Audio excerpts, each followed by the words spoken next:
Welcome everybody, it is October 21st, 2023, that's right, and it's Battle of the Belts time, here on Tap Out Talk. AEW proudly presents Battle of the Belts 8. We get a little bit of action. It's not quite Saturday night's main event. It's kind of like bonus content for Collision now. But you know what? It's not even Clash of Champions, but it is sure just a little quick hour of fun on a Saturday night if you need a little something extra after Collision. So, this one's in Memphis, Tennessee. Our commentators on the evening are Jim Ross, Excalibur, Tony Schiavone, Kevin Kelly, and Nigel McGuinness, who I liked, but is starting to get a little hokey for my liking on the commentary. But we'll kind of get into it and we'll tag in. We had a little matchup for the TBS Championship trying to rejuvenate itself with Chris Statlander and Will Nightingale. We'll see how that goes, but let's get into our first matchup, and it is the AEW International Championship. This one is going to be defended here in the match by Orange Cassidy going against the Dark Order's John Silver with Alex Reynolds in his corner. And it's interesting note about the AEW International Championship. As we know, very synonymous with the title is Orange Cassidy, but Jon Moxley did recently win this title, and then due to some unforeseen circumstances, the title ends up back on Orange Cassidy. So, we've got Orange Cassidy entering with a 24-1 record on the year, and John Silver in just a 2-0 record, which kind of surprises, which tells me he is not getting a lot of TV time with the Dark Order.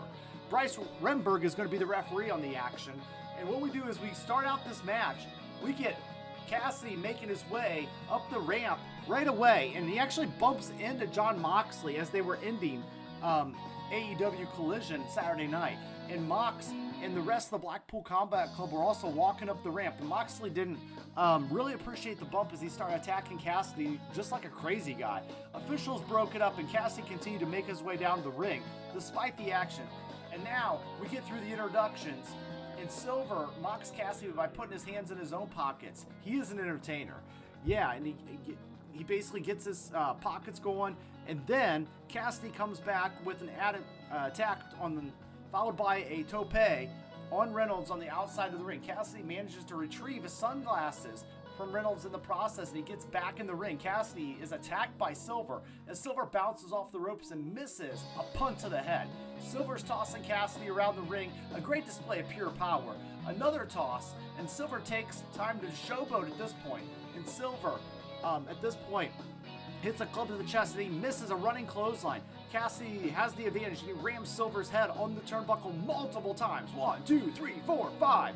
And Silver comes right back with the setup on Cassidy on the shoulder, while the second rope and the avalanche backflips. Near fall follows as Cassidy favors his lower back. Silver with a series of kicks. And they get a cheer of Orange Cassidy now at this point, and Cassidy with a back elbow to escape. Briefly, Silver grabs him with one arm and drops him face first onto the ring apron. Silver with another toss ends Cassidy near the announcer table as he heads first into the set of breaks, and we are back as we go to a set of breaks, a picture-in-picture, because we love that on TBS. But then we come back, and the fans are chanting with Cassidy. It's followed up by a DDT attempt on Silver, counters on Cassidy, transition into a roll for a kick out. Cassidy with a backslide on Silver escapes as he delivers the kicks of his own, and Cassidy comes back with a stun dog millionaire and a beach break for another near fall, a 1 and a 2. Cassidy calls for the orange punch, but Reynolds gets up on the apron, and this is the point in the match where it made me kind of almost believe, and when a match like this, you know Orange Cassidy's taking the win here, but Reynolds gets up on the apron. Silver takes advantage with a cheap shot from behind as Reynolds takes Cassidy's title and hits him right across the head with it. Referee always missed it basically, and then Silver with the roll up. And now as Cassidy kicks out, Silver hits and follows up with a clothesline and a spinning airplane for another 1 and a 2. And I really thought, oh no, there's no way they're going to put this belt on John Silver, are they? Great match so far, and then Silver tried to punt to the head, and Cassidy again misses. Cassidy rolls away from the attack, and he basically trips John Silver, avoiding the move with the laziest trip ever, just rolling under him, causing him to trip. And then Orange at this point comes back with the orange punch for the 1, the 2, and the 3. Orange Cassidy wins at the 9-minute mark on this one. Backstage, Really quick, we get a backstage segment with Andrade being interviewed when CJ Perry, none other, walks up and attempts to recruit him and says that he can be so much better and even the best under her tutelage. He's a little confused by the interaction. The interviewer had to mention that, I think she wants to be your manager, and then he just kind of blew it off. So it is an interesting take to maybe see if CJ Perry can get some other people under her belt. But speaking of belts, we get an impromptu match that wasn't supposed to be on the card, at least not advertised. And we get Ring of Honor Television Championship. Tony Nese, it gets the jobber's entrance here, already in the ring after commercial. We don't really know his record. But if one of you guys do know, let me know in the comments down below. And we got Samoa Joe entering, as Tony Nese is with Smart Mark Sterling in the very beginning. And he declares himself the next Ring of Honor Television Champion. And Samoa Joe, basically heard enough, enters the ring with both of those men. Samoa Joe's record is shown with an 18 wins and 0 losses, and it shows that he's 566 days as Ring of Honor Television Champion. Referee for this one's going to be Brandon Martinez, and we get underway. Joe Nese tries charging at Joe and is caught high in an air like, basketball, caught in the air like a basketball and slammed to the canvas, just dropped right down with one hand. Joe follows up with punches to the face, and the crowd is just getting into this. Sterling causes the distraction, jumps up on the apron to help Nese. Nigel McGuinness at one point kind of says, who is this guy? Smart Mark Sterling, right? And then at this point, Nese goes for a move from the top and misses Joe, and he moves on the way out, and Joe sets up Nese for the Muscle Buster. And this one is done. 1, 2, and a 3. Samoa Joe wins at the 1 minute and around 40-second mark. And in post-match, Joe grabs a microphone to give MJF a foreshadowing of things to come.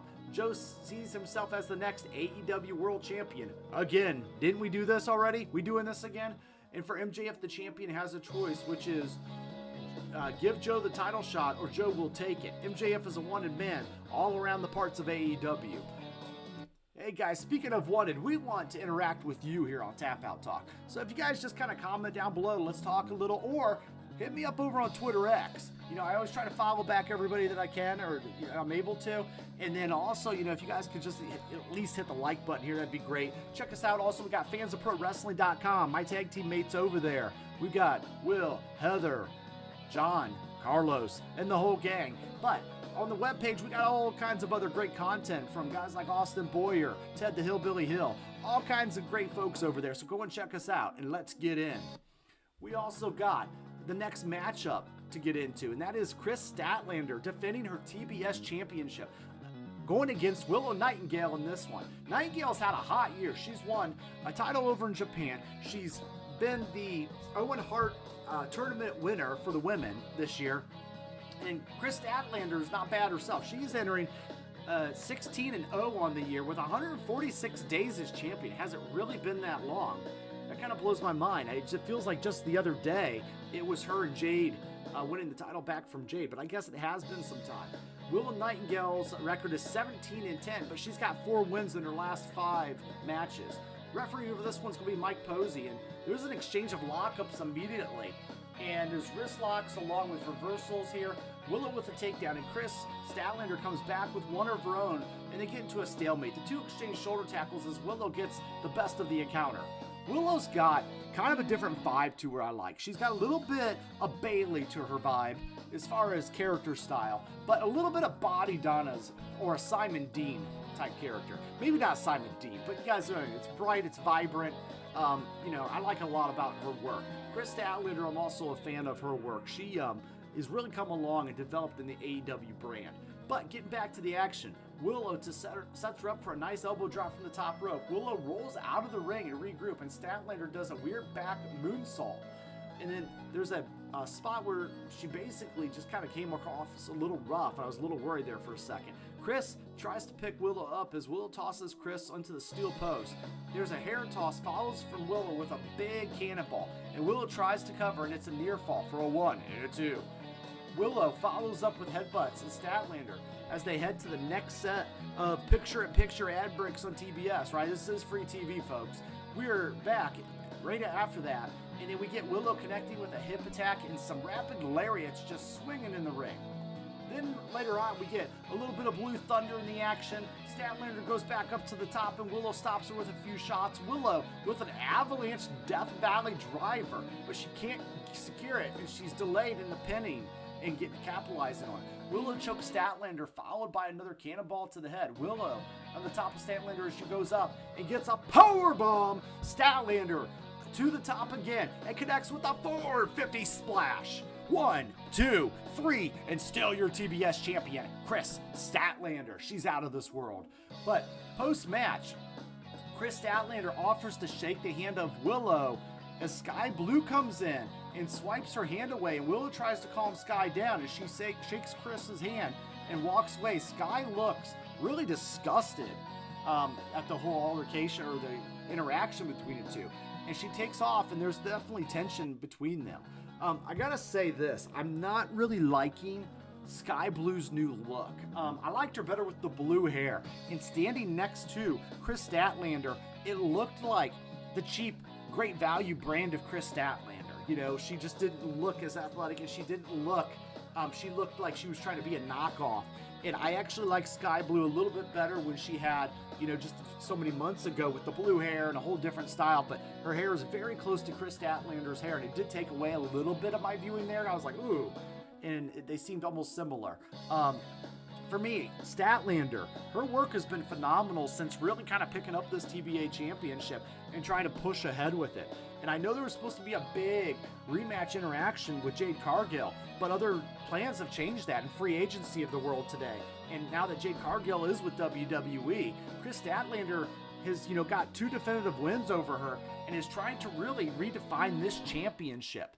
I still think TBS championship, I like the idea it should be that bitch championship. I like that, the TBS. But ultimately, let's get to the next matchup, and we get the main event. But before that, we do get a quick backstage segment with Orange Cassidy not liking the Jon Moxley interaction earlier, and says that he will have an interaction this Wednesday on Dynamite. We'll talk about that in our post-game show on Wednesday night with Carlos and the gang, but on our Twitter space. But ultimately, AEW's Trios Championship is your main event for Battle of Belts 8. We got the Acclaim coming in with a record of 18-2, and there's 55 days of championships with them guys right now. That one actually seems like it should have been a little bit longer. I thought they had the belts a lot longer than that, but they had the custom belts and everything, and these titles probably aren't changing hands too much. Daniel Garcia, Daddy Magic, and Cool Hanang come in with a record of 11-5. I gotta give these guys some credit here. Even though they don't have a tag team name like the Acclaim, right? They do look like they were part of a package. We're all wearing red leather trunks, or pants, I should say, and they. So I will say, you know, they're trying to, you know, formulate a group, but I will say the referee in this one is Stefan Smith. Garcia and Caster kick off this main event with a lockup, and they exchange, and they reach around, they hold, and then Garcia with a takedown as Caster comes back with a leg scissors takedown. Scissors, scissors, scissors everywhere. Garcia smoothly gets out of the hold, and he's about to start dancing when Menard comes in to stop him. Bowens is tagged, and now with Garcia tries to dance again, but is stopped by Anna Jay, who has accompanied them to the ring. He pleads basically for him to stop. Garcia obliges while the referee decides to eject her from ringside. Pretty quick there. Smart move by the ref, and she gets inside the ring to physically stop Garcia. Menard hits Bowens from behind this time, and Bowens comes back on the offense with some nice strikes. Parker follows, and they get the same treatment before Billy Gunn is tagged in. And when he's tagged in, it's like just a hot tag. And daddy ass, Billy Gunn. Double team offense. And the do as they come, and they scissor again, and before they come with a double elbow drop. Billy's with the cover, Menard kicks out. Caster is now tagged, Garcia's tagged, and then ultimately we get back. We go to another set of ad breaks, and we come back, and Garcia's literally walking over the back of Bowens. Parker is tagged.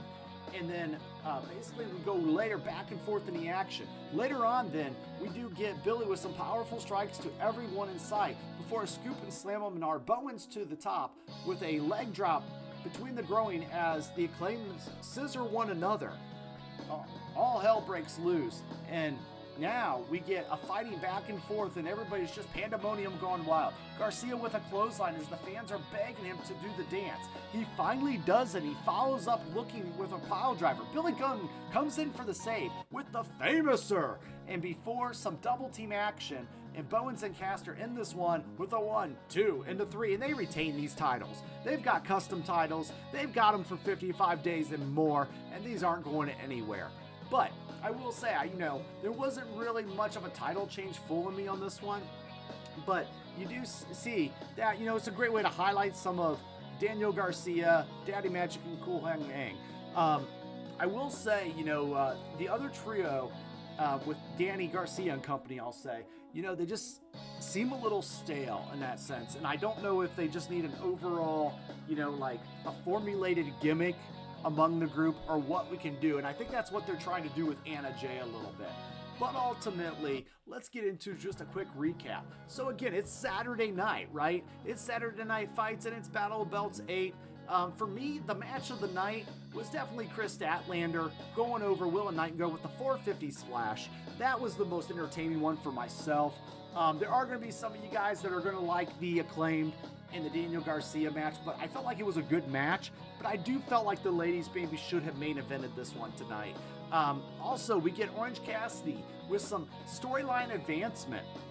And so I just want to say, good job to the whole crew tonight and kind of what they were doing and, just a little extra. And then it's very tough sometimes to keep a crowd that hot after, all of the matches that they had of the 2 hours of Collision. Plus, there's some tapings before that for Ring of Honor. So I got to say, Battle of the Belts did hit the spot. It didn't outstay its welcome. And it was definitely a good time. Now, no alcohol required. So guys, I just want to say thank you. I'm getting out of here. Like, share, subscribe, and it's not goodbye, but it's game over.